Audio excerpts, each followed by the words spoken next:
നടക്കുന്നുവെന്ന് വൈറ്റില പൊന്നുരുന്നി കണ്ടത്തിൽ KV ഷാജി പോലീസിനോട് പറഞ്ഞു. ഇന്നലെയാണ് സുധയുടെ മൃതദേഹം റെയിൽവേ ട്രാക്കിൽ കണ്ടെത്തിയത്.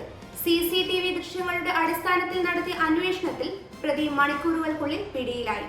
പുലർച്ചെ ഇതുവഴി കടന്നുപോയ അമൃത എക്സ്പ്രസിലെ ലോക്കോ പൈലറ്റാണ് മൃതദേഹം കണ്ട വിവരം റെയിൽവേ അധികൃതരെ അറിയിച്ചത്. സ്ഥലത്തെത്തിയ മരട് പോലീസ് നടത്തിയ പരിശോധനയിൽ മരണം ട്രെയിൻ തട്ടിയല്ലെന്ന് സ്ഥിരീകരിച്ചു. പിടിവലി നടന്നതിന്റെ ലക്ഷണങ്ങളും രക്തക്കറ കണ്ടെത്തിയതും മൃതദേഹത്തിന് സമീപത്തു നിന്ന് മൊബൈൽ ഫോൺ ലഭിച്ചതും നിർണായകമായി. ഷാജി നടന്നു വരുന്നതും ഷർട്ടിൽ രക്തം പറ്റിയതും CCTVയിൽ ഉണ്ടായിരുന്നു.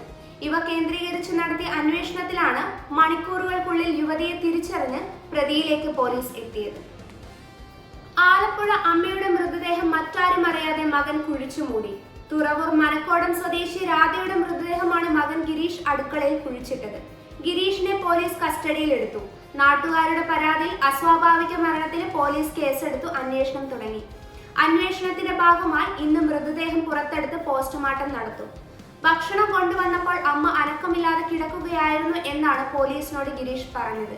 ഗിരീഷിന്റെ ഭാര്യ പിണങ്ങി മറ്റൊരിടത്താണ് താമസം. അവിടെ നിന്ന് മകളെ വിളിച്ചുകൊണ്ടുവന്ന് അമ്മൂമ്മ മരിച്ചു എന്നാണ് അവരോട് പറഞ്ഞത്. വരുന്ന വഴി മൺവെട്ടി വാങ്ങി മൃതദേഹം കുഴിച്ചിട്ട ശേഷം അടുപ്പുകല്ല് മുകളിൽ വെച്ചു. ആരോടും ഇക്കാര്യം പറഞ്ഞില്ല. അതിനാലാണ് ദുരൂഹത, നാട്ടുകാരിൽ ഒരാൾ പറഞ്ഞു.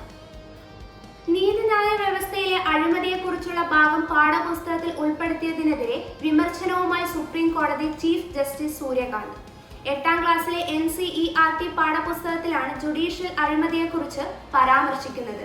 ഇതിനെതിരെയാണ് ചീഫ് ജസ്റ്റിസ് വിമർശനം ഉന്നയിച്ചത്. നീതിന്യായ വ്യവസ്ഥയ്ക്ക് നേരെയുള്ള ആസൂത്രിതവും ആഴത്തിലുള്ളതുമായ ആക്രമണമാണ് ഈ പാഠഭാഗമെന്ന് വിശേഷിപ്പിച്ച അദ്ദേഹം നിയമവ്യവസ്ഥയുടെ അഖണ്ഡതയെ ചോദ്യം ചെയ്യാനോ അപകീർത്തിപ്പെടുത്താനോ ആരെയും അനുവദിക്കില്ലെന്ന് വ്യക്തമാക്കി. ഹൈക്കോടതി ജഡ്ജിമാരിൽ നിന്നടക്കം നിരവധി ഫോൺ കോളുകളും സന്ദേശങ്ങളും തനിക്ക് ലഭിക്കുന്നുണ്ടെന്നും വിഷയം ഗൗരവമായി കാണുന്നുവെന്നും അദ്ദേഹം പറഞ്ഞു. ഉത്തർപ്രദേശിലെ ആഷിയാനയിൽ പിതാവിനെ കൊലപ്പെടുത്തിയ കേസിൽ മകൻ അറസ്റ്റിൽ. മരുന്നു കച്ചവടവും മദ്യവ്യാപാരവും നടത്തിയിരുന്ന മൻവേന്ദ്ര സിംഗിനെയാണ് മകൻ അക്ഷത് പ്രതാപ് സിംഗ് കൊലപ്പെടുത്തിയത്. വെള്ളിയാഴ്ച മുതൽ മൻവേന്ദ്ര സിംഗിനെ കാണാനില്ലായിരുന്നു. പോലീസ് നടത്തിയ അന്വേഷണത്തിൽ വീട്ടിൽ നിന്ന് മൃതദേഹ ഭാഗങ്ങൾ കണ്ടെത്തുകയും തുടർന്ന് നടത്തിയ ചോദ്യം ചെയ്യലിൽ മകൻ കുറ്റം സമ്മതിക്കുകയായിരുന്നു. മത്സര പരീക്ഷകൾ എഴുതി ഡോക്ടറാവാൻ പിതാവ് നിർബന്ധിച്ചതാണ് കൊലപാതകത്തിന് കാരണം. ഇതിനെ ചൊല്ലി ഇരുവരും തമ്മിൽ പതിവായി തർക്കമുണ്ടായിരുന്നു. വെള്ളിയാഴ്ച വൈകിട്ട് നടന്ന തർക്കത്തിനൊടുവിൽ അക്ഷത് പിതാവിനെ വെടിവെച്ച് കൊല്ലുകയായിരുന്നു. തുടർന്ന് മൃതദേഹം കഷ്ണങ്ങളാക്കി മാറ്റി. ഇത് കണ്ട സഹോദരിയെ അക്ഷത് ഭീഷണിപ്പെടുത്തി നിശബ്ദയാക്കുകയായിരുന്നു. ഫോറൻസിക് സംഘം വീട്ടിൽ നിന്ന് തെളിവുകൾ ശേഖരിച്ചു. അക്ഷത് നിലവിൽ പോലീസ് കസ്റ്റഡിയിലാണ്. സംഭവത്തിൽ കൂടുതൽ നിയമ നടപടികൾ സ്വീകരിച്ചു വരികയാണെന്ന് പോലീസ് അറിയിച്ചു. തിരുവനന്തപുരം വിഴിഞ്ഞത്ത് 21 കിലോ കഞ്ചാവ് നിറച്ച പാക്കറ്റുകൾ കാറിൽ കടത്താൻ ശ്രമിച്ചത് കുഞ്ഞുങ്ങളെ മറയാക്കി. സംഭവത്തിൽ വലിയവേലി സ്വദേശികളായ കാർലോസ്, ഭാര്യ ബിന്ദു, ദമയന്തി എന്നിവരെ സിറ്റീസ് ഡാൻസ് ഓഫ് പിടികൂടി. ദമയന്തിയുടെ മകളാണ് ബിന്ദു.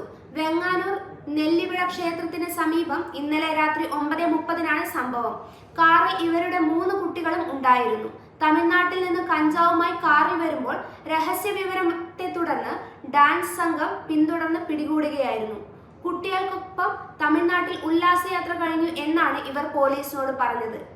കാറിന്റെ ഡിക്കിക്കുള്ളിൽ സ്യൂട്ട് കേസിൽ ഒളിപ്പിച്ച നിലയിലായിരുന്നു കഞ്ചാവ് പൊതികൾ.